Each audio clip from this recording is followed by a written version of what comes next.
Thank you. Thank you all very much. We'll get started. I think this is a compelling reason why we need a much bigger auditorium for the university as we move forward. Thank you all very much for coming. It's a great pleasure for me to welcome you to this Simon Distinguished Lecture. It's a particular pleasure to welcome Sal Khan, whose simple or seemingly simple approach has had a profound impact in the education of millions and millions of people at different stages, including people like Bill Gates, after whom this building, at least in part, is partly named. Sal, I'm told, started this approach initially to teach mathematics to his niece at a small scale. And then when the impact of the way it was being taught was realized, it was transformed to a much larger audience. I'm particularly delighted that we've had an opportunity to bring Sal here to talk to a large campus community as part of the Simon Initiative. He is here in Pittsburgh to receive the Heinz Awards tonight, which are given for extraordinary achievements in different spheres of life. And of course, he is receiving it for his major contributions to education through the Khan Academy. Let me say a little bit about the Simon Lecture Series and the Simon Initiative. As you know, last November, in honor of Dr. Herbert Simon, we launched the Simon Initiative to think about three things. At a time when technology is enabling all of us, especially those in the education field, to empower individuals, but at the same time, hundreds of millions of individuals to learn different topics throughout their lives, it's very easy, relatively easy to ask the question, what kind of education can we deliver? It's more difficult to ask the question, what has been the impact of that education on those who are receiving that education through technology? This is an area where Dr. Herbert Simon had a profound impact, not just on Carnegie Mellon, but on the global intellectual community. And this is why there was no doubt in anybody's mind on campus that we should name this initiative in honor of him. This initiative has three components to it. The first is to connect all parts of campus, dozens and dozens of faculty, hundreds of students, researchers engaged in this for several decades, hopefully in a seamless way, so that we can coordinate our internal activities and enhance the impact of those activities, which have been substantial over the last several decades, even to a new level. Secondly, to start a conversation at the national and international level, because this is an area, it's a relatively emerging area with many, many different wonderful organizations approaching it from very different points of view. That's the right thing to do, but at least to facilitate a conversation and a collaboration among them, including organizations such as the Association of American Universities and American Association of Public and Land-Grant Universities, about the value of technology in delivering education, both for on-campus and remote learning, but at the same time focusing on the outcomes from these learning. That's the second part of it. As part of this, we launched something called the Global Learning Council. The third part is that through decades of research at CMU, we probably have, if not the largest data bank on learning outcomes for an institution, one of the very largest data banks from decades of research. Every keystroke that every student has employed, and that information anonymously provides a rich, fertile ground for research on learning outcomes. Through enormous activities such as what Sal Khan has done, how can we collectively work together and take this the next level. This data bank, our goal is to make it available openly to the world and invite them to add to this data point so that the global community benefits from this. Those are the objectives of this. Sal received his undergraduate degree from MIT. We were just talking, and our times overlapped, even though we did not know each other at the time. Not as students. He's a little younger than me, by the way. And then right after, just by a few years, and a little after that, I'm surprised from what you just told me.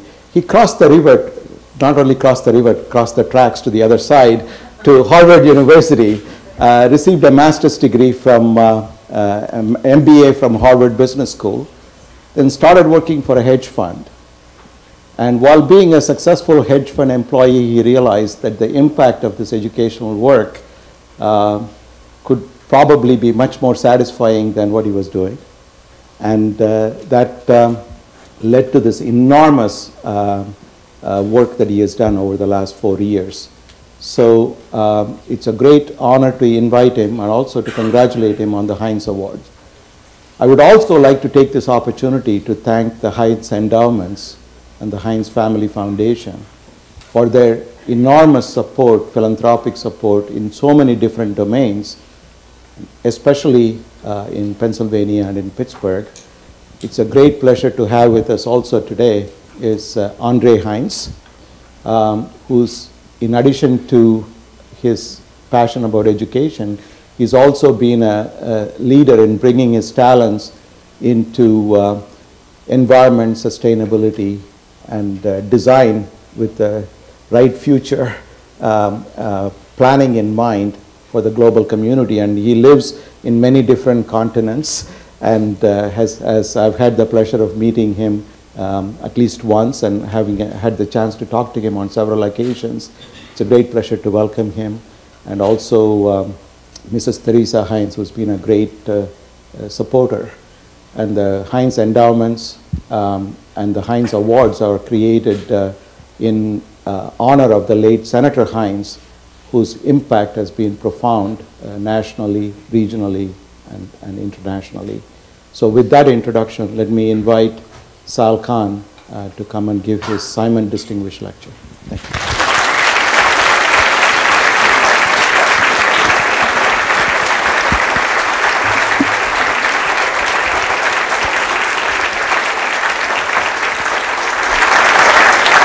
So I always like to start these conversations really just polling the audience. I'm just curious. It looks like there's a lot of students in the room. How many of y'all actively use KhanAcademy in some way? Oh, that's very good. Or how many of y'all had used it when you were in high school? Or okay, and how many of you have no idea what KhanAcademy is? Usually there's a few. Very good. Excellent. I want to talk to you. Excellent. So as was introduced, KhanAcademy has historically been most known for this collection of videos that I started making for my cousins, really almost about 8 years ago now. But what we'll see over the course of the presentation, that it's in our minds it's much more than just the videos. It's interactive content, exercises, data analytics, tools for teachers, things like that. But to get everyone on the same page, I will start with a montage of the videos. Of these interactions are just due to the gravity. This is an age right after Isaac Newton. I'm told the humidity makes it feel hotter. Excellent question, LeBron. Can you determine which light bulb is being switched? Things actually can interbreed, although for these two in particular, it seems like the mechanics would get kind of difficult. These numbers and see what kind of colors I can come up with. If this does not blow your mind, then you have no emotion. I had a feeling Euler's identity would be appreciated at Carnegie Mellon. But it's much more than just the videos. We have an interactive computer science platform. The whole point of us doing this was to really kind of highlight the creative side of computer science. Students can work on stuff, get feedback from other students, create portfolios of their work. We've actually used this for in elementary schools. We've also used this in colleges. We've had graduate students use it. We've actually hired 2 people based on their portfolios that they've created on the computer science platform. kind of the real meat of what we've been doing is our interactive math experience, where it's really about students coming to the site, taking a pretest, the system understanding where they are, building a statistical model of what they know and don't know, and trying to give them exercises with game mechanics to kind of meet them where they are and let them learn at their own pace. A little snapshot of where we are now. We're used in almost every country. 300,000 educators are using us in some way in their classroom. We're serving about 10 million monthly unique users now, and they've done nearly 2 billion exercises. And we'll talk a little bit more about what those exercises are. But before going into that, and before going into where we are in the future, I will talk a little bit about how this all happened. And as was introduced, I think you'll have a kind of a sketch of the story. But I'll go into a little bit more detail. So you rewind back to 2004. I was a year out of business school. I was working as an analyst at a small hedge fund. Just gotten married, and I was born and raised in New Orleans. I had family from New Orleans visiting me in Boston. And it was my aunt, uncle, and their 3 kids, the oldest of which was my cousin Nadia, 12 years old. She had just finished 6th grade, and it just came out of conversation that she was having trouble with mathematics. And it came out that it was unit conversion, ounces to gallons, etc. And so I told Nadia, I was like, look, I think you're fully capable of this. If you're willing to, how about when you go back to New Orleans, we work on the phone every day. And she agreed, and so we started. This was August of 2004.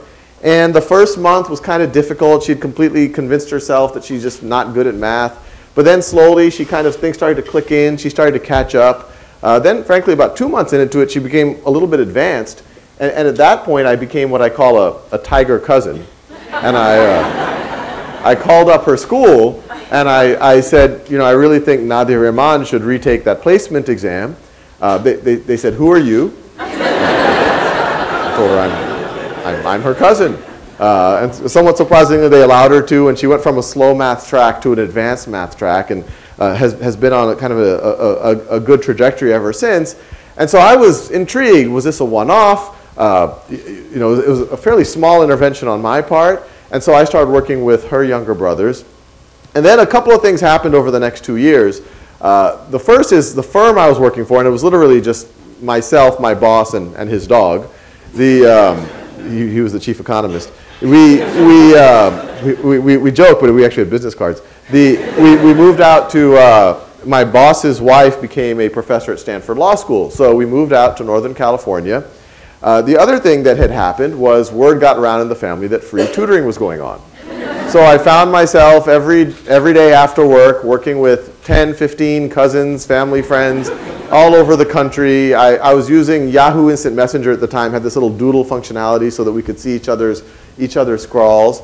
And to help scale up, my background is in software. And I think anyone who's ever kind of dabbled in software has always said, hey, there's got to, I don't know, Carnegie Mellon's done a lot of work here. Anyone who's dabbled in software is like, well, this seems like the ideal tool for somehow helping people learn things. And so I started to dabble. I started seeing my cousins had gaps, they needed practice in things. So I started creating these little quiz generators in adding fractions, negative numbers, exponents, very simple things, giving them the steps, and then so that I could keep track of what they're doing, I put a little database behind it. And I was kind of proud of this thing that was happening, and all my friends knew about it. And so in November of 2006, I was at a dinner party, and I was, at the end of the party, most of the people had gone home, and I was showing my friends, what I was working on, the software in particular. And one of my friends, Zuli Ramzan, I should give him full credit for this, he said, well, this is neat, Sal, but how are you scaling your actual tutorials with your cousins?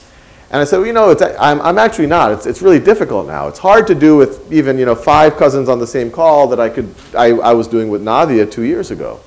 And he said, well, I've got an idea. Why don't you make some lessons as videos and upload them onto YouTube for your cousins?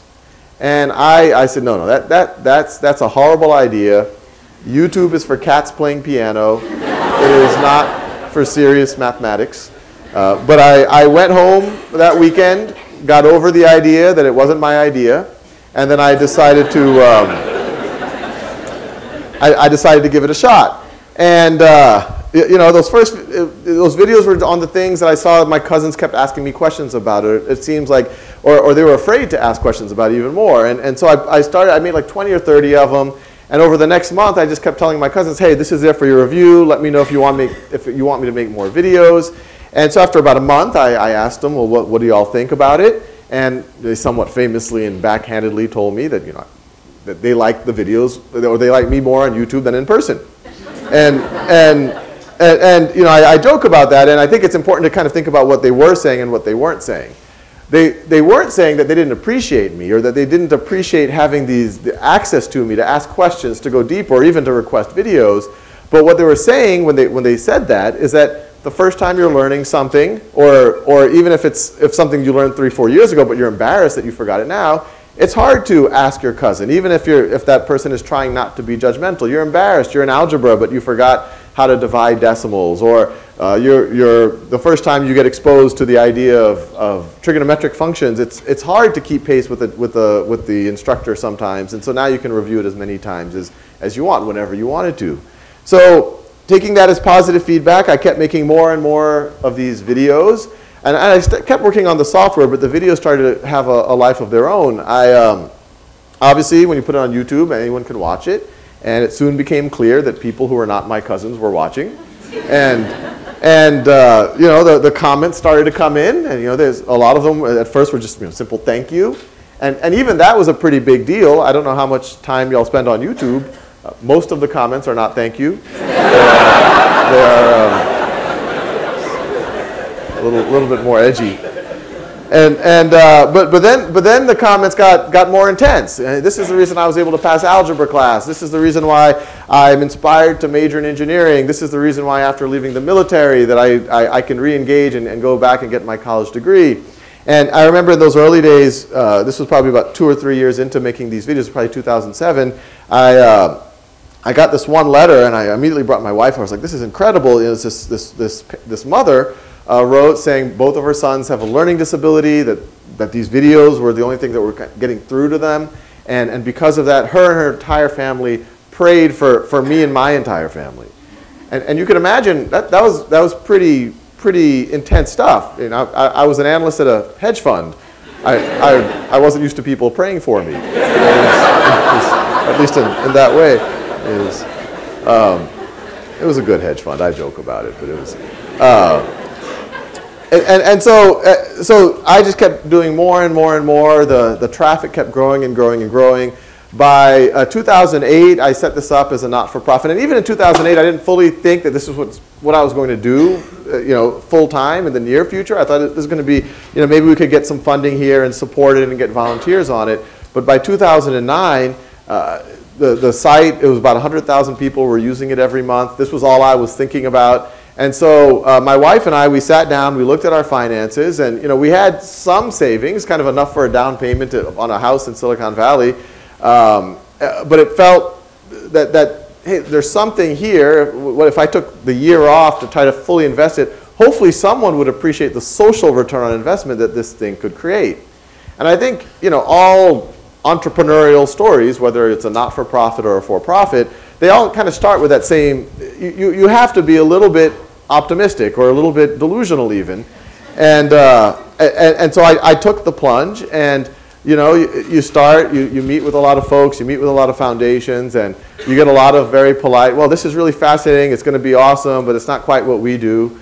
And that happened for several months. And you go into early 2010, I started to get pretty nervous. My son had been born, our expenses were going up, we were kind of digging into, that down payment on a house is no longer quite adequate for a down payment on a house. And so I started to get really stressed about, have I ruined my family's kind of financial future? And I was getting kind of PayPal donations, $5, $10 here, there. If it was any of you, thank you. But then all of a sudden in May of 2010, a $10,000 donation comes in.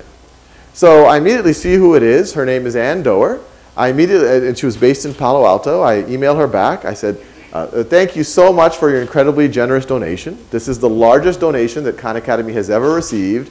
If we were a physical school, you would now have a building named after you, which is quite inexpensive, I think. That's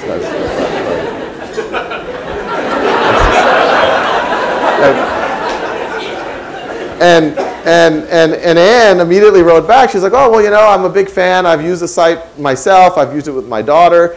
And so, and I'd love to have lunch to find out more of what you want to do. And so it was the next week. We met in downtown Palo Alto at an Indian buffet restaurant. And Anne asks me, so what's your goal here? And I told her, and I had this little slide presentation. I told her, look, you know, when you fill out the paperwork to be a not-for-profit, the IRS asks you your mission. And I filled out a free world-class education for anyone, anywhere. And so Anne said, well, you know, that's ambitious. How do you see yourself doing that? And I said, well, you know, it's a mission. I don't think, you know, I'm just going to achieve it tomorrow and check it off and then move on to healthcare or something. But it's, but I think we can make a lot of progress. And I showed her kind of the software, and I said, you know, the videos obviously we're getting a following, but it's much more than just videos. It's about creating an interactive platform. It's about connecting students, giving them feedback, creating tools for teachers. It's about leveraging all the data and all the analytics so that we can refine the tool and also personalize instruction better for students. And so Anne said, you know, this is pretty interesting. It looks like you're making a surprising amount of headway. I only have one question. How are you supporting yourself? And in as proud of a way as possible, I said, I'm not. And kind of nods and I guess processes that, and then we part ways. And then it was literally about 15 minutes later, I'm driving into my driveway in Mountain View, and I get a text message from Anne. And it says, you really need to be supporting yourself. I've just wired you $100,000. So that was a good day. And then frankly, it was the beginning of a crazier and crazier series of events. A month later, I was running this little summer camp for middle school students. And the whole idea is that, you know, I'm this virtual video making guy, whatever it might be, but I've never imagined that that's somehow the complete education. What I always imagine that does is that liberates the classroom to do more interesting things than just a lecture. And so I was running this little summer camp with a friend where it was all about, you know, having dialogue and running simulations and doing games and working on projects. And so I had a little simulation running where I had 6 7th graders playing a game of Risk. And then I had the other 20 7th graders trading securities based on the outcome of the game of Risk. Good game. And while that was happening, I start getting actually a series of text messages from Anne, which you can imagine I now take very seriously. And they read along. They were actually hard to read because it was, you know, like it was unclear what order they came in. And it said along the lines, I'm at the Aspen Ideas Festival in the main pavilion, Bill Gates on stage, last 5 minutes talking about KhanAcademy. So I didn't know what to make of this, so I immediately boot the nearest 7th grader off of a computer, and I start looking for some evidence of this event that Anne is referring to. And in about 30 minutes, I found the footage. It was literally Walter Isaacson, the head of the Aspen Institute, asks Bill Gates, what are you excited about? And Bill, I call him Bill now, he just starts talking about, yeah, there's this site I started using with my kids that I also use myself, but they have all this neat stuff about economics and finance and all of that. And you can imagine while I was watching that, all sorts of emotions started to go through my head. Obviously, this was exciting. This is like it's surreal. It's like a dream. But then I actually started to get a little nervous. Those videos were for Nadia, not Bill Gates. And then I went, you know, and so you can imagine I went home that afternoon, and you know, some people had heard independently. Some people I'd gone to school with were actually in the audience. I told my wife, and then it was, you know, what's the next step? What's the protocol here? You know, do I call him? And I'm assuming he's not listed. And they frankly left me in that limbo for about 2 weeks. 2 weeks later, all of a sudden I'm in my walk-in closet about to record a video, and the cell phone rings. I see it's a Seattle number. So, hello? Hi, this is Larry Cohen. I'm Bill Gates' chief of staff. You might have heard that Bill's a fan. Yeah, I heard that. And we'd love to fly you up to Seattle if you're free in the near future to find out more about what you're doing and possibly ways that we might help support you. And I was looking at my calendar for the month, completely blank. I said, yeah, maybe next Wednesday I've got to cut my nails, do some laundry, but meet Bill Gates.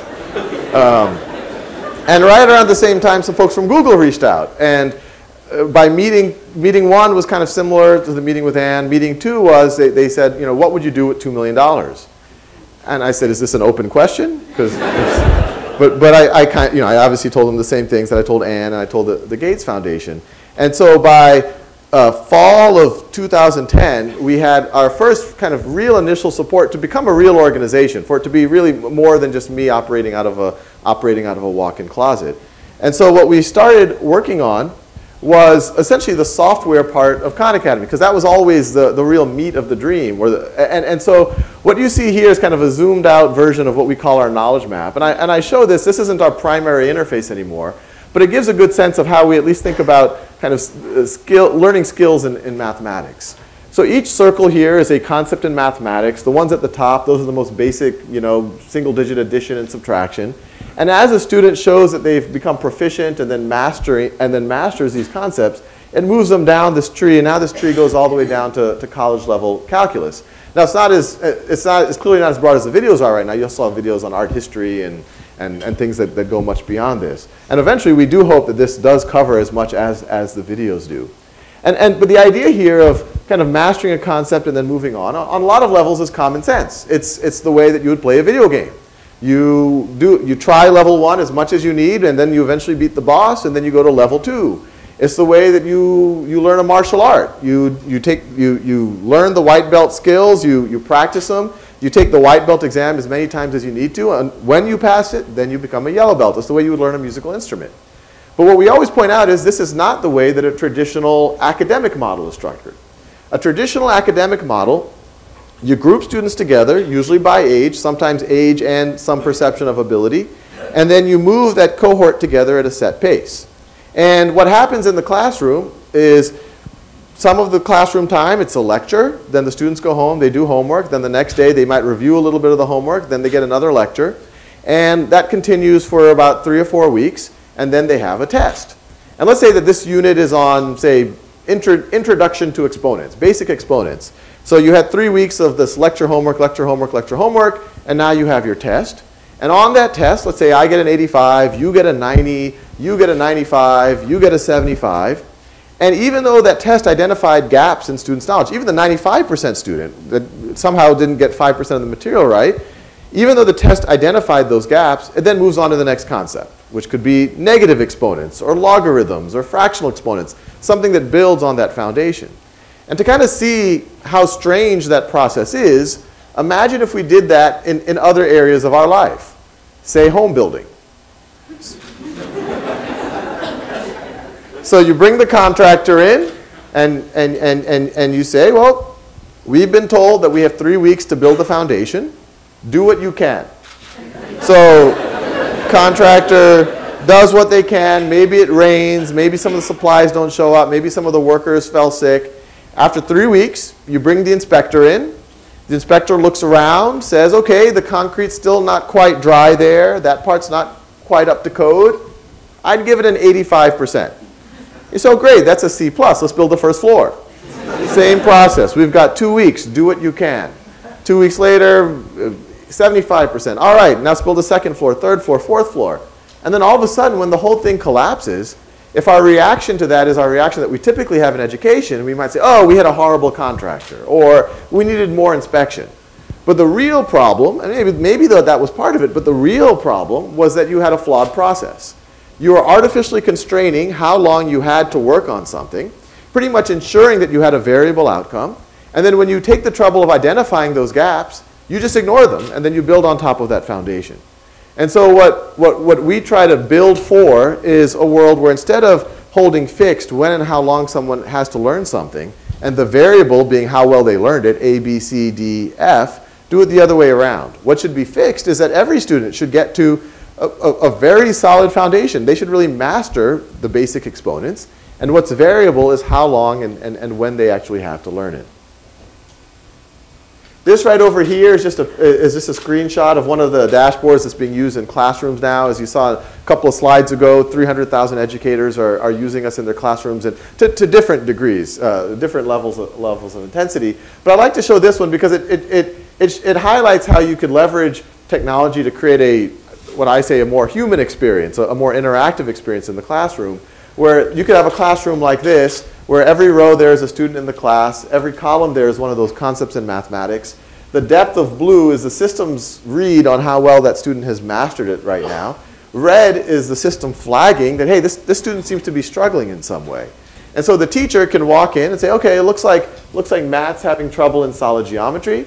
And the teacher could either do a very focused intervention with Matt on that, while everyone else goes at their own pace, or even better, gets one of the other students, it looks like this is Kit right over here, get him to tutor Matt, and then they both benefit. One gets the benefit of learning to explain things and goes deeper. The other one is obviously getting personalized tutoring. And then there's also obviously the use case where if the teacher feels comfortable that a lot of students have mastered a concept, it opens up class time to do a simulation, a Socratic dialogue, a project of some sort. This is some data coming out of a school in Oakland, California. It's a charter school. It's an underserved neighborhood. And I show this, and I'll just preface it with saying I don't want to give anyone the impression that Khan Academy is somehow some type of a silver bullet, that you can kind of drop it into a classroom and the flowers will bloom and the butterflies will fly. It's a tool. And like any tool, it's only going to be as effective as the context in which it is used. But what's neat about this classroom is that they've had a pretty incredible set of tool users, and in particular the head teacher, who's a gentleman by the name of Peter McIntosh. And they've seen dramatic, this was a school that in 2010, when Peter McIntosh first joined, they were in the 20th percentile in the state of California amongst 9th grade algebra classes. And then as you see, over the course of the last few years, they've worked their way up to the 99th percentile in the state of California amongst 9th grade algebra classes. And what's neat about what Peter tells us, and we're learning a ton about how Khan Academy can be used and what it should be by observing classrooms like this. He says, it's great that their math scores improved, but he actually views it as a mindset changing tool. That a lot of these students historically came into the classroom already thinking that they were no good at math, and also being very passive. All right, teacher, what should I do next? Okay, I don't get this. They would only engage into a problem for 5 seconds before giving up, just sure that they would never be able to do it. But as soon as they essentially turned things around, where the students were in control, it was meeting them where they were allowed to build their foundations. Even if it was an algebra class, if you had trouble in decimals, you were allowed to work on decimals so that you could build that foundation and not get frustrated. You could peer tutor each other. You realize that you're trying to reach your goals for yourself, and the teacher is there to help you, the tools are there, your peers are there, that it changes their mindset. They take ownership over their own learning. And what's powerful about that is that doesn't just improve your math test scores, that improved their scores across all the subjects they were doing. And I think we could all appreciate that's probably the most important life skill, the ability to self-direct, understand what your goals are, and then use resources at your disposal to reach them. Now, I've just been talking about schools. Out of the 10 million people using the site every month, about 10% of them are in formal settings in schools. And so we remind ourselves that still the bulk are just random people, maybe like many of y'all when you were in high school or even in college, who are trying to tap into their potential. And this next video is one we got a few months ago that we were, it kind of exemplifies that. So I actually dropped out of high school twice, both during my freshman year. And when I eventually came back, I was put in sort of lower level math and science classes because I was so behind. Then I discovered Khan Academy, and I was able to skip 2 years worth of math just through using the site. And I came into school, I took the exam with students who had been enrolled in the class all year, and I was actually able to get the highest or the second highest scores in the class. So for me, Khan Academy really changed the trajectory of my entire life, because without it, I don't think I ever really would have been inspired to learn and to love math and to love science. I ended up graduating as a valedictorian and going on to Princeton, where I'm now a computer science major, and I'm absolutely passionate about learning, about computers, about math, about science. And without Khan Academy, I don't think that these things would really matter to me the way that they do today. So I'd just like to say a massive thank you to everyone at Khan Academy, Sal and the team. please keep doing the good work that you're doing because you're really changing lives. And what's been neat about that is when we found out that Charlie's a computer science major, and actually I'll tell this to all of the computer science majors in the room, we said, well, you know, we have internships, and so he applied, and actually every round, everyone said strong hire, strong hire, strong. We actually, I mean, it's unusual to have someone get strong hires from everyone that interviews them, and they're like, who is this guy? And I was like, why are you surprised? We helped educate him. No, but it is exciting. He actually is going to come join us this summer, so it's kind of come full circle that he's now going to be able to help make the tool that helped him get that much better for the next generation. So we're super, super excited. This is something that y'all might have heard about a couple of weeks ago. The College Board, makers of the SAT, announced that they're coming out with a new SAT in 2016. And what, you know, the part that we play is that as part of that, they've kind of officially recognized now that, look, there's this perception that there's inequity when it comes to standardized tests, especially like the SAT, around people who can afford expensive test prep, you know, Kaplan, Princeton Review, things like that. And so what we're very excited about is we're partnering together. The College Board has never done anything like this before, where they're going to share items with us, share know-how with us, to create, you know, not just a free test prep tool, but really the best test prep tool that happens to be free. So not just videos, but a real interactive, meets the students where they are, allows them to work at their own pace, gives tools to coaches, teachers, parents, whoever they might be, so that hopefully we can start leveling the playing field just a little bit more.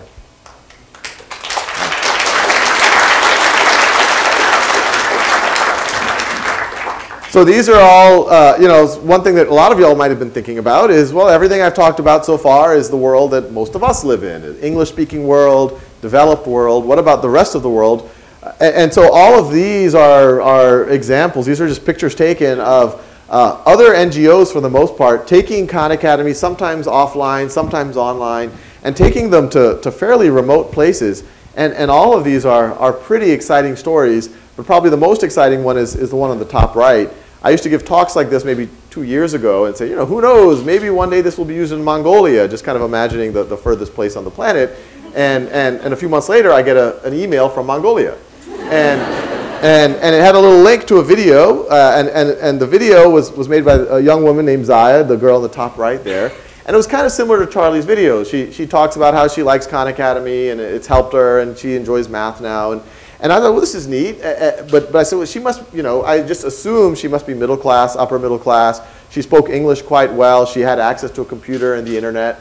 But then I read the text of the email more closely, and it turned out that there were a group of engineers at Cisco Systems that were using their vacation time to go to Asia and set up computer labs with broadband in orphanages.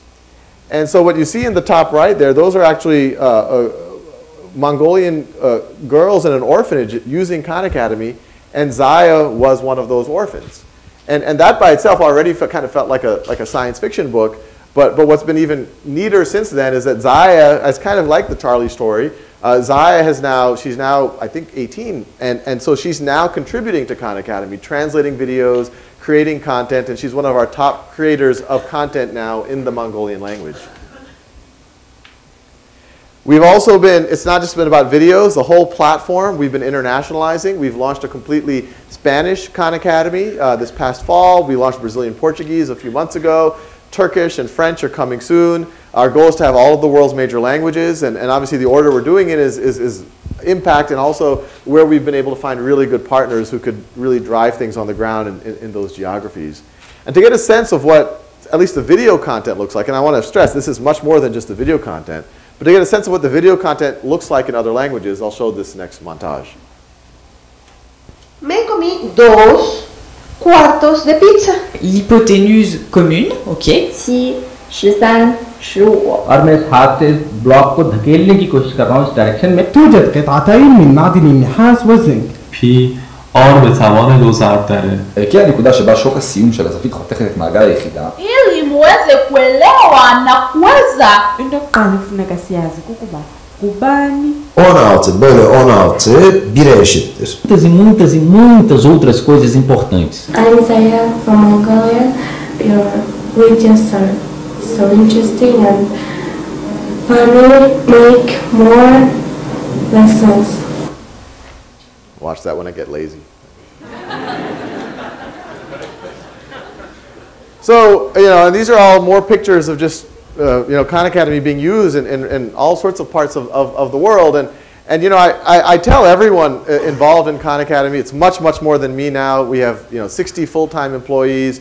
We have volunteers. We have, obviously, since the Gates Foundation and Google, we obviously have many, many other supporters that have allowed us to scale, and we're always looking for more supporters. As a head of a not-for-profit, I have to say that. So we can reach the potential, and what I always say is, the potential here is, you hear the term once-in-a-lifetime opportunity a lot. I actually think that undersells where we are in history. It's actually much closer to once-in-a-millennium opportunity, where you have this thing called education, this thing that has always been the key determinant between the haves and have-nots, but it's always been scarce and it's always been expensive.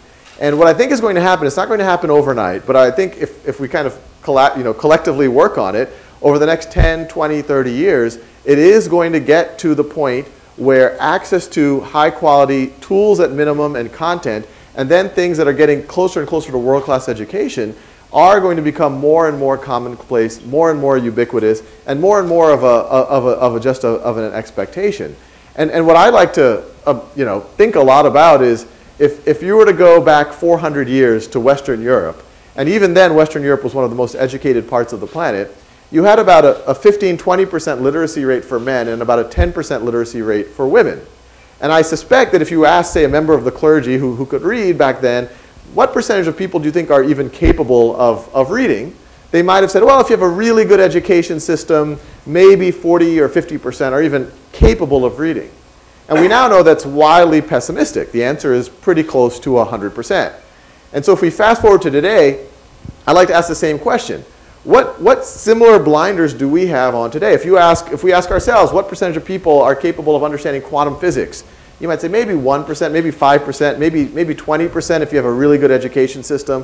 What percent of the people are capable of contributing to genetics research or medicine? You might say, oh, maybe 10, 20% if you have a really good education system. But what if over the next 10, 20, 30, 50 years, that gets closer to 100%? I think if we do that, and if we get closer to making an education just a fundamental human right, I think it'll be a very exciting time to live. Thank you.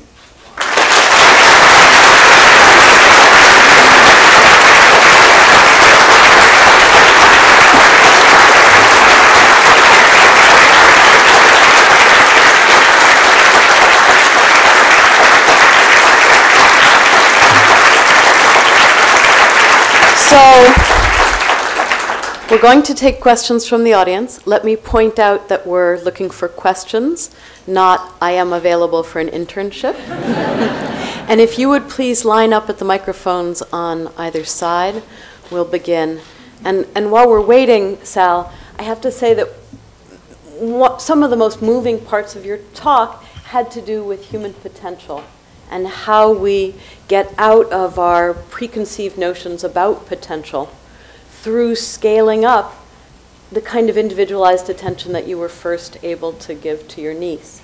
So looking at the relationship between those two and thinking about scale, I'm wondering what kind of data you collect on your work, and I mean standardized tests maybe, and whether that gets used to iterate the scaling up. Yeah, no, so as you can imagine, as a website, we're collecting everything on a student, and we're very careful about privacy. And that's actually another reason why I decided to be a not-for-profit, so there wouldn't be temptations to go in one direction or another.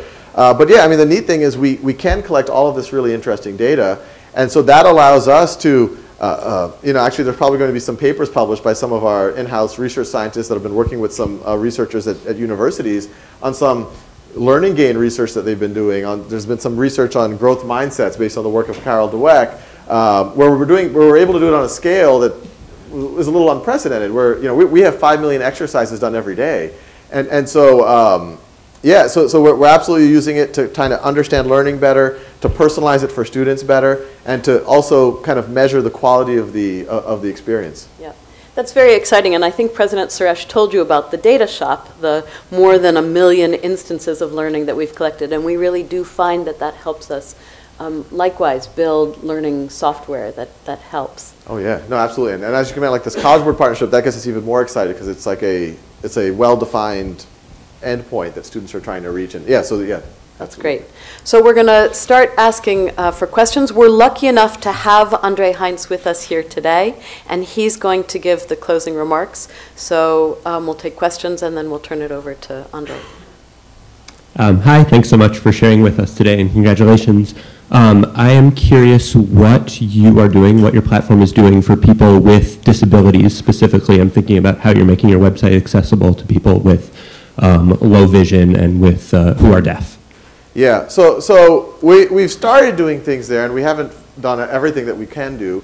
Almost all of our videos are subtitled, and so that's on the low vision side of things. We've gotten some feedback about ways that we could make it better. We haven't, you know, even when it comes to the video production, some people have given feedback that it is actually it's already close to being useful for a lot of people who are vision impaired, but you know, things like it's not helpful if I'm saying, hey, up here, you know, I should reference kind of what I'm doing or something like that. So I would say we've started doing a little bit, but we have a lot more to do. That's wonderful. Karen? So you showed a lot of interesting stuff going on outside in the rest of the world, right? So what's your data that you have on how this is affecting minority education, as that's a big problem in the United States and the minority gap? Yeah, I mean, you know, it's the way we've been thinking about it right now is we're still, I would say we're still at the understanding phase of how can Khan Academy even be used, and what are the different use cases, you know, based on the grade level, the demographics of the students, where they are skill level wise. You know, that Oakland Unity example was, you know, it's a underserved community, and that saw some really interesting results. Now, it's not like every classroom that has been using Khan Academy sees results like that.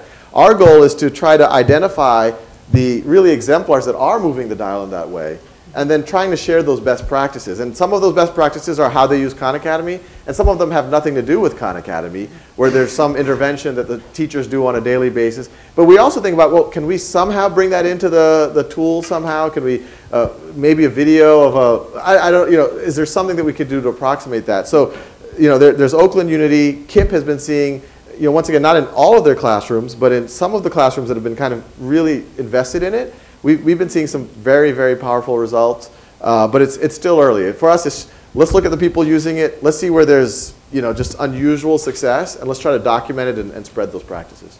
That's great. You mentioned that part of Khan Academy was freeing up class time in schools. How do you think that extra class time should be used best? Yeah, no, I think, you know, when human beings are in a room, the best thing for them to do is to kind of interact with each other. You know, I think there are some times where shared experience is nice. Whereas, you know, if you're getting a talk about something or you're watching a movie, it's nice to be in the movie hall because it's a shared experience.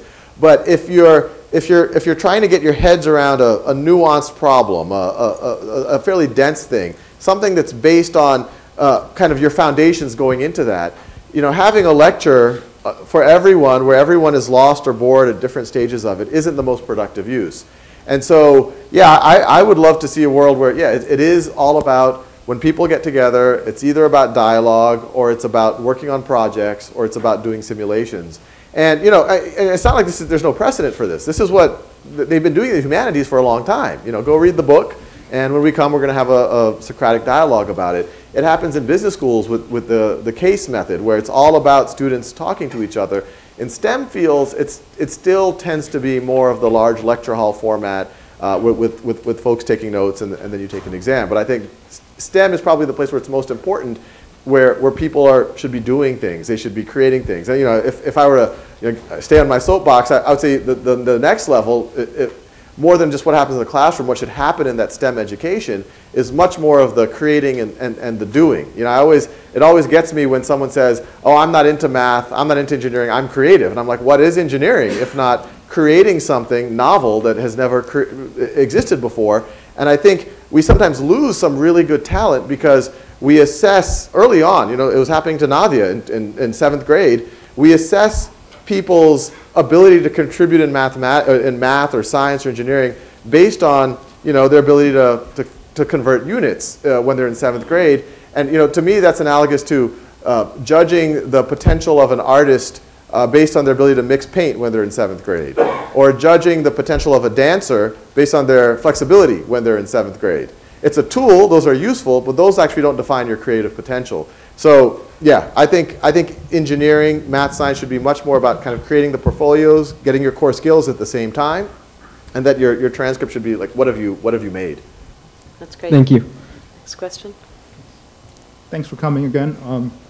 My question is about your partnership with Bank of America and what you have in store for the future in terms of just teaching the general public life skills such as personal finance. Yeah, the Bank of America thing was interesting. Back in the day, obviously I was an analyst at a hedge fund. This was as early as 2007. I saw, well, there's two things that was happening. A lot of we started hiring some junior analysts, and these are people summa cum laude from top universities, but they still were missing some of the kind of just, well, how do you understand the economy? How do you understand businesses? How do you kind of read into things? And so I started making videos for them on just understanding financial statements and things like that. At the same time, this was like 2007, early 2008, as you all know, I didn't buy a house yet, and it was because I was a housing bear, because I had every uncle telling me, oh, you got to buy a house, housing only goes up, et cetera, et cetera. And then I would literally like break out napkins. I was like, look at like income levels since 2000, they haven't changed. Look at demographics, they haven't changed. But financing has changed, and look at this, securitization. All of them, their eyes would glaze over. And so I started making videos on that. And then of course when the financial crisis hit. Even at the hedge fund, we just parked all of our money in cash. It was like I just kept reading the Federal Reserve Act over and over again to understand what was going on, and so you can imagine that kind of already started to have a big following. Even today, one of the most popular videos is on credit default swaps on all of KhanAcademy, and even in those early days, actually in the midst, it was November of 2008. I got an email. I won't say from which bank, but a gentleman wrote me, "Thank you so much for the video on mortgage-backed securities. I now know what I do for a living." which was but yeah, so it's an area that's close to my heart because it's important on so many levels. You need it to function the financial crisis is an example where all of these policy decisions were based on accounting, and most people didn't understand accounting, so people weren't able to participate and judge whether the right decisions were being made or not, even a lot of our leaders. And so when Bank of America reached out like a year and a half ago, say, hey, we want to work on financial literacy and this and that, we were suspicious. Obviously, we're a not-for-profit, they're a big bank, and we're like, we're not going to commercialize our site, we don't want to do this. And they said this, and since then they've been very genuine about this, which has been very impressive, is that they genuinely feel that, look, no, we genuinely want to help people learn.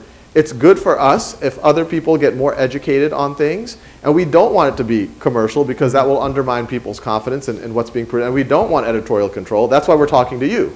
And so yeah, that's been a really good partnership where they've helped market us, they've helped support us, they've helped, and they do offer expertise. If I'm going to make a video on understanding mortgages, I have access to some of their folks. Now, I don't get only from them. I mean, the one thing as you could tell, I want to be independent and give things in as clear a way as possible. But yeah, so far so good. But I do agree. I think that is one of the, if I were to re-architect K-12 education, in my book I talk about the current K-12 is, especially high school, is dictated by this committee of 10 in like 1890, which was 10 university presidents that decided that you should learn physics in 12th grade and chemistry in 11th grade and calculus. And all of those are great subjects, but that was 120 years ago. And I would argue that law should be included, accounting should be included, computer science should be included. All three of those are, I love calculus, I made 300 videos on it, but all of those are more useful today than statistics should be included. So yeah, it's an area that's close to my heart. Thank you. So I can see why kids love learning from you, because you're kind of compelling. And I think that people would sit here probably for the next 5 hours happily. But let's take one more question and then turn the stage over to Andre. I just wanted to thank you. I volunteered as an SAT tutor for multiple years, and being able to use Khan Academy to scale and really get them really helped. Right now, we not only have massive student debt, about $1 trillion, but we also have new entities coming out like Udacity that are trying to, I'd say, eventually replicate a college education. Where do you see this going over the next 5 years? Do you think Khan Academy is going to, you're going to have a Bachelor of Arts or Bachelor of Science from Khan Academy soon, or Yeah, no, that was a good last question. So one, I mean, on the SAT stuff, we're going to have much better tools for you in the next 18 months, so that's very exciting. But I'm glad you already found it useful. This college thing is a fascinating question.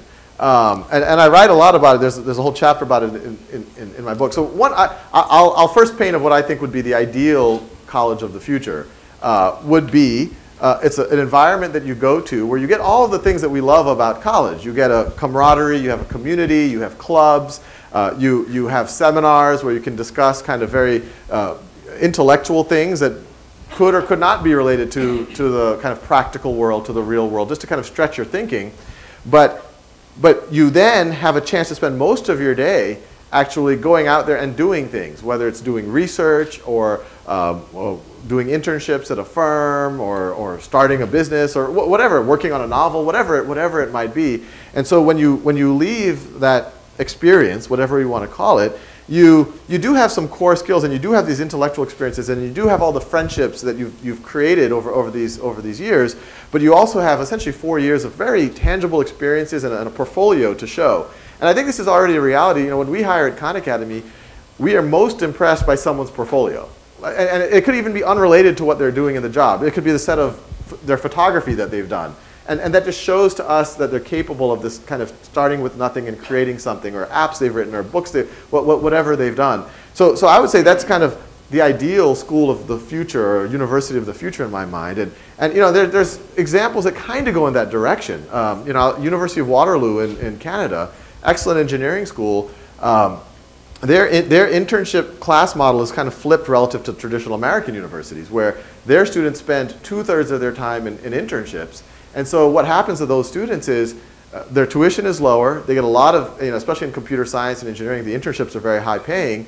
And so most of these students are leaving with savings, not debt.